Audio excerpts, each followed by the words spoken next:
በመካከለኛው ምስራቅ የፖለቲካ መድረክ ላይ ለ37 ዓመታት በከፍተኛ ተጽዕኖ ፈጣሪነታቸው የሚታወቁት የኢራኑ ሃይማኖታዊ የበላይ መሪ አያቶላህ አሊ ኻሜኔ መገደላቸው ተረጋግጧል። ሃይማኖታዊ ጠቅላይ መሪው በቴህራን በሚገኘው ቢሮአቸው ላይ በደረሰ የአየር ጥቃት መገደላቸውን ተከትሎ ዓለም በከፍተኛ ድንጋጤ ውስጥ ትገኛለች። ይህ ጥቃት በአሜሪካና በእስራኤል ጥምር ኃይሎች የተፈጸመ ሲሆን በኢራን መንግስታዊ ቴሌቪዥን ይፋ እንደተደረገው መሪው የተገደሉት ቅዳሜ ማለዳ ላይ በቢሮአቸው ውስጥ የዕለት ከዕለት ተግባራቸውን በማከናወን ላይ እያሉ መሆኑም ተነግሯል። ጥቃቱ በኻሜኔ ላይ ብቻ ሳይሆን በቤተሰቦቻቸውና በከፍተኛ የመንግስት ባለስልጣናት ላይም ያነጣጠረ መሆኑ ተገልጿል። እየወጡ እንዳሉ መረጃዎች ከሆነ በዚህ ጥቃት ኻሜኔን ጨምሮ 40 ያህል ከፍተኛ የኢራን ባለስልጣናት፣ የእስላማዊ አብዮታዊ ጥበቃ ኃይሉ አዛዦችና የመከላከያ ሚኒስትሩ መገደላቸው ተገልጿል። በተጨማሪም የኻሜኔ ልጅ አማቻቸውና የልጅ ልጃቸው እንዲሁም አንዲት ምራታቸው በጥቃቱ ሕይወታቸውን ማጣታቸው ተዘግቧል። እናም በዕለቱ የገበያ ሚዲያ ዓለም አቀፍ ትንታኔ ዝግጅታችን የኻሜኔን ህልፈት፣ የጥቃቱን ዝርዝር ሁኔታ፣ የሃይማኖታዊ ጠቅላይ መሪውን ማንነትና የስልጣን ዘመን እንዲሁም ከሞታቸው በኋላ ሊመጣ የሚችለውን የኃይል ሚዛን ለውጥና ቀጣይ ስጋቶችን ልንመለከት ወደድን። ከዓለም አቀፍ የትንታኔ ዘገባ ዝግጅቱ ጋር ታሪኩ ጋሹ ነኝ።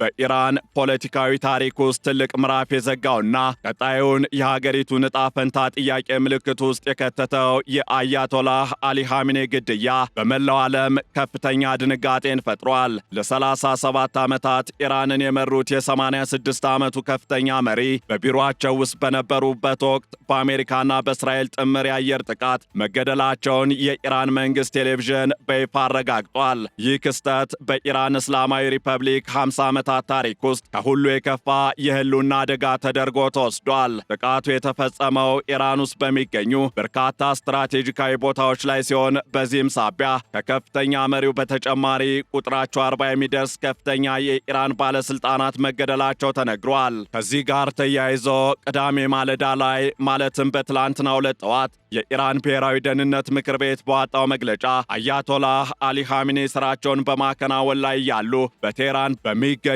መኖሪያቸውና ቢሮአቸው ውስጥ መገደላቸውን አስታውቋል። ይህ ክስተት ለኢራን እስላማዊ ሪፐብሊክ ላለፉት 50 ዓመታት ካጋጠሟት ፈተናዎች ሁሉ እጅግ አስከፊውና የህልውና አደጋ የደቀነባት መሆኑ ይነገራል። የአሜሪካው ፕሬዝደንት ዶናልድ ትራምፕ ጥቃቱን አስመልክተው በሰጡት መግለጫ በታሪክ ውስጥ ካሉ እጅግ ክፉ ሰዎች አንዱ የሆነው ኻሜኔ ሞቷል ሲሉ ተናግረዋል። ትራምፕ አክለውም ይህ እርምጃ ይህን ክፉና አክራሪ አምባገነን ስርዓት አሜሪካንና የብሔራዊ ደህንነቷን እንዳይጋፋ ለመከላከል የተወሰደ መጠነ ሰፊ እርምጃ ነው ሲሉም ገልጸዋል። በሌላ በኩል የኢራን ብሔራዊ ደህንነት ምክር ቤት የኻሜኔን ሰማዕትነት አስመልክቶ በሰጠው መግለጫ ይህ ሞት በጨቋኞች ላይ የሚደረገው የትግል መነሳሳት መጀመሪያ ይሆናል ሲል ምላሽ ሰጥቷል። ከዚህ ጋር ተያይዞም በመላው ኢራን የ40 ቀናት የሐዘን አዋጅ የታወጀ ሲሆን 7 የሥራ ቀናትም ዝግ ሆነው እንዲቆዩ ተወስኗል። አያቶላህ አሊ ኻሜኔ ማን ነበሩ የሚለውን ስንመለከት እንደ አውሮፓውያኑ አቆጣጠር በ1939 በቅድስቲቱ ከተማ መሻድ የተወለዱት ኻሜኔ በወጣትነታቸው የሃይማኖት ትምህርታቸውን ያጠናቀቁና በ1962 የአያቶላህ ኾሜኒን የፖለቲካ ተቃውሞ የተቀላቀሉ ነበሩ። በ1979 የኢራን አብዮት ስኬታማ ከሆነ በኋላ በተለያዩ ከፍተኛ የስልጣን እርከኖች ላይ ያገለገሉት ኻሜኔ እንደ አውሮፓውያኑ አቆጣጠር በ1981 ከተቃዋሚዎች በተሰነዘረባቸው የግድያ ሙከራ ቀኝ እጃቸው ሽባ ሆኖ ቀርቷል። ከ1981 እስከ 1989 እንደ አውሮፓውያኑ የዘመን አቆጣጠር የኢራን ፕሬዝደንት ሆነው ያገለገሉ ሲሆን የሪፐብሊኩ መስራች አያቶላህ ኾሜኔ በ1989 ሲሞቱ በሊቃውንት ጉባኤ አማካኝነት የበላይ መሪ ሆነው ተመርጠዋል። ላለፉት 37 ዓመታት በኢራን ፖለቲካ፣ ወታደራዊ ኃይልና የፍትህ ስርዓት ላይ ፍጹም ቁጥጥር የነበራቸው ኻሜኔ በተለይም በአሜሪካና በእስራኤል ላይ በነበራቸው ጠንካራና የማይታጠፍ አቋም ይታወቃሉ። በእርሳቸው መሪነት ኢራን የኒውክሌር መርሃ ግብሯን ያስፋፋች ሲሆን በመካከለኛው ምስራቅ የመቋቋም ህብረት ወይም አክሲስ ኦፍ ሬዚስታንስ የሚባሉ እንደ ሂዝቦላህና ሐማስ ያሉ ተላላኪ ቡድኖችን በመደገፍ ቀጠናዊ ተጽዕኖዋን አጠናክራ ቆይታለች። ይሁን እንጂ የኻሜኔ ህልፈት የተሰማው ኢራን በታሪኳ እጅግ ደካማ በሆነችበት ወቅት ነው። አገሪቱ ለዓመታት በምዕራባውያን ማዕቀብ ኢኮኖሚዋ የዛለ ከመሆኑም በላይ በቅርብ ወራት ውስጥ የተቀሰቀሰው ህዝባዊ ተቃውሞ ስርዓቱን እያናወጠው ይገኛል። እንደ ሰብአዊ መብት ተሟጋቾች ገለጻ ባለፉት ሳምንታት ብቻ በመንግስት ኃይሎች በተወሰደ የኃይል እርምጃ በሺዎች የሚቆጠሩ ሰላማዊ ሰልፈኞች ተገለዋል። ፕሬዝደንት ትራምፕም ይህንን አጋጣሚ በመጠቀም ለኢራን ህዝብ ባስተላለፉት መልእክት መንግስታችሁን ተቆጣጠሩ፣ ይህ ምናልባትም በትውልድ መካከል የሚገኝ ብቸኛው ዕድል ሊሆን ይችላል ሲሉ ጥሪያቸውን አቅርበዋል። የእስራኤል መከላከያ ኃይል በበኩሉ በኢራን ላይ የሚፈጸመው ጥቃት ቀጣይ መሆኑንና የኢራን የሚሳኤልና የአየር መከላከያ ስርዓቶችን ማውደሙን እየገለጸ ይገኛል። እናም የኻሜኔን ሞት ተከትሎ ቀጣዩ መሪ ማን ይሆናል የሚለው ጥያቄ ትልቅና አሳሳቢ ጉዳይ ሆኖ እየተነሳ ይገኛል። እንደ ኢራን ህገ መንግሥት ከሆነ አዲሱ የበላይ መሪ በ88 የሃይማኖት ሊቃውንት ስብስብ በሆነው የሊቃውንት ጉባኤ ወይም አሴምብሊ ኦፍ ሊደርሺፕ ኤክስፐርትስ መመረጥ አለበት። ይሁን እንጂ አገሪቱ በከፍተኛ ጥቃት ውስጥ ባለችበት በዚህ ወቅት ይህንን ጉባኤ በአጭር ጊዜ ውስጥ ሰብስቦ ውሳኔ ማሳለፍ ፈታኝ ሊሆን እንደሚችል እየተገለጸ ይገኛል። እንደ ጊዜያዊ መፍትሄ ግን የኢራን ፕሬዝደንት የፍትህ አካል ኃላፊና ከእንደራሴው ምክር ቤት የተመረጠ አንድ የሃይማኖት አባት በጋራ የመሪነቱን ኃላፊነት ይረከባሉ።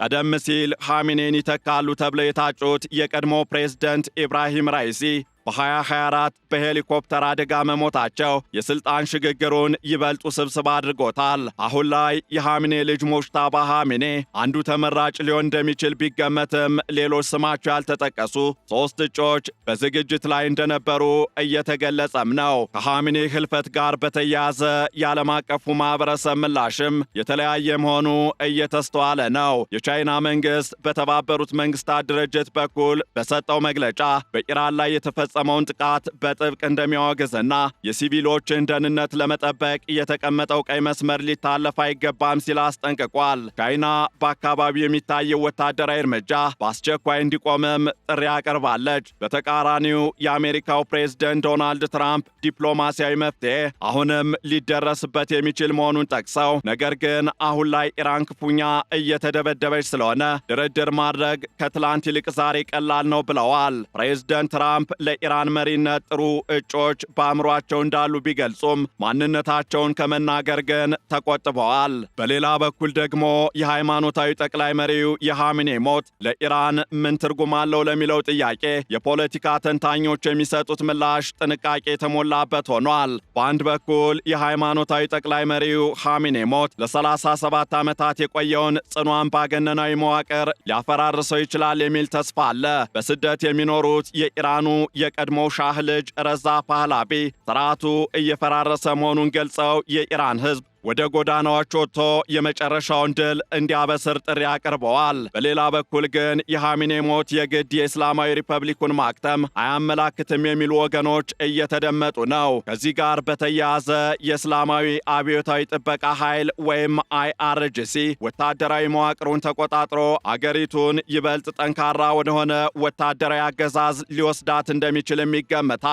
ፕሬዝደንት ትራምፕ በሰጡት አስተያየት አብዮታዊ ጥበቃውና የፖሊስ ኃይሉ ከኢራን አርበኞች ጋር በሰላም ተቀላቅለው አገሪቱን ወደ ቀድሞ ታላቅነቷ እንዲመልሱ ያላቸውን ምኞት ገልጸዋል። ለወደፊቱ ኢራን ወደ ከፋ የእርስ በርስ ግጭት ወይም ወደ አዲስ የፖለቲካ ምዕራፍ ልታመራ ትችላለች እየተባለም ይገኛል። የአሁኑ ፕሬዝደንት መሱድ ፔዚሽኪያን የመሪነት ኃላፊነት ቢኖራቸውም ትክክለኛው ስልጣን ያለው በበላይ መሪው እጅ በመሆኑ የስልጣን ክፍተቱ ትልቅ ምስቅልቅሎሽን ሊፈጥር ይችላል። በተለይ ኻሜኔ የገነቧቸው ቀጠናዊ ተላላኪ ቡድኖች የመቋቋም ትብብር መዳከም በመካከለኛው ምስራቅ ያለውን የኃይል ሚዛን በእጅጉ ሊለውጠው እንደሚችል እየተገለጸ ይገኛል። እስራኤልና አሜሪካ ጥቃታቸውን በመቀጠል የኢራንን የኒውክሌር አቅም ሙሉ በሙሉ ለማውደም እየሰሩ መሆናቸውን ገልጸዋል። የአሜሪካው የውጭ ጉዳይ ሚኒስትር ማርኮ ሩቢዮ ቀደም ሲል በሰጡት መግለጫ ኻሜኔ ቢሞቱ ስልጣኑን ማን እንደሚረከብ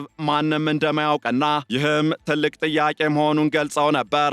እናም የአያቶላህ አሊ ኻሜኔ ሞት በኢራን ዘመናዊ ታሪክ ውስጥ ትልቅ የመቀየሪያ ነጥብ ሆኖ እየተጠቀሰ ይገኛል። ላለፉት 37 ዓመታት ሀገሪቱን በብረት መዳፍ የገዙት መሪ መወገድ ለአንዳንዶቹ የነጻነት ብርሃን፣ ለሌሎቹ ደግሞ የጥፋት መጀመሪያ ተደርጎ እየታየ ነው። ኢራን አሁን ያለችበት ሁኔታ በከፍተኛ ውጥረት የተሞላ ሲሆን በውጭ ኃይሎች ጥቃትና በውስጥ ህዝባዊ አመፅ መካከል የምትገኝ ሀገር ሆናለች። የዓለም አቀፉ ማህበረሰብ አይንም አሁን በቴህራን ላይ አርፏል። የሚቀጥሉት ጥቂት ቀናትና ሳምንታት የኢራንን ብቻ ሳይሆን የመላው መካከለኛው ምስራቅን የወደፊት ዕጣ ፈንታ የሚወስኑ ይሆናሉ።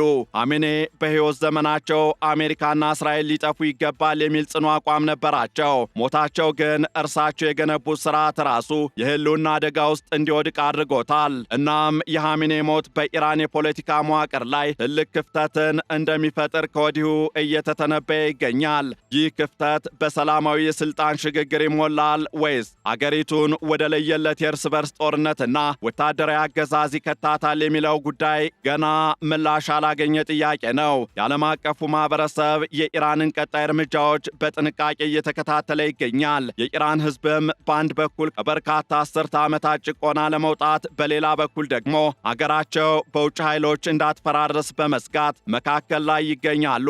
ኻሜኔ የሞቱት ተግባራቸውን በማከናወን ላይ ያሉ ቢሆንም እርሳቸው ትተዋት የሄዷት አገር ግን ከምንጊዜውም በላይ በከፍተኛ አለመረጋጋት ውስጥ ትገኛለች። የኢራን ባለስልጣናት የሰጡት መግለጫ የኻሜኔ ሰማዕትነት የትግሉ መጀመሪያ ነው ቢልም የመሬት ላይ እውነታው ግን ስርዓቱ ለህልውናው የሚታገልበት የመጨረሻው ምዕራፍ ላይ መድረሱን ያሳያል። እናም በዚህ ወሳኝ ወቅት የኢራን መጻኢ ዕጣ ፈንታ በሦስት ዋና ዋና ኃይሎች መስተጋብር ላይ የተመሰረተ ይሆናል። አንደኛው በህዝባዊ አመፅ ስርዓቱን ለመለወጥ የሚፈልገው የኢራን ህዝብ፣ ሁለተኛው ስልጣኑን ለማቆየት የሚታገለውና ምናልባትም የስልጣን መንበሩን ለመያዝ የሚሞክረው አብዮታዊ ጥበቃ ኃይል፣ እንዲሁም ሶስተኛው ደግሞ በወታደራዊ እርምጃና በዲፕሎማሲያዊ ጫና ስርዓቱን ለመለወጥ የሚንቀሳቀሱት አሜሪካና እስራኤል ናቸው። የእነዚህ ኃይሎች ፍላጎት መጋጨት ኢራንን ወደማይታወቅ አቅጣጫ ሊወስዳት እንደሚችልም እየተሰጋ ይገኛል። ሆኖም አንድ እውነታ ግልጽ እየሆነ መጥቷል። አያቶላህ አሊ ኻሜኔ ከዚህ በኋላ በኢራን የፖለቲካ መድረክ ላይ የሉም። በእርሳቸው ሞትም አንድ ረዥምና አወዛጋቢ የታሪክ ምዕራፍ ተዘግቷል። ቀጣዩ የኢራን መጻኢ ዕድልና ፈንታም በቀጣይ ጊዜያት የሚታይ ይሆናል። ይህንን ዓለም አቀፍ ትንታኔ ስናዘጋጅ ሲቢኤስ ኒውስ፣ ቢቢሲ እንዲሁም አልጀዚራን በዋቢነት ተጠቅመናል።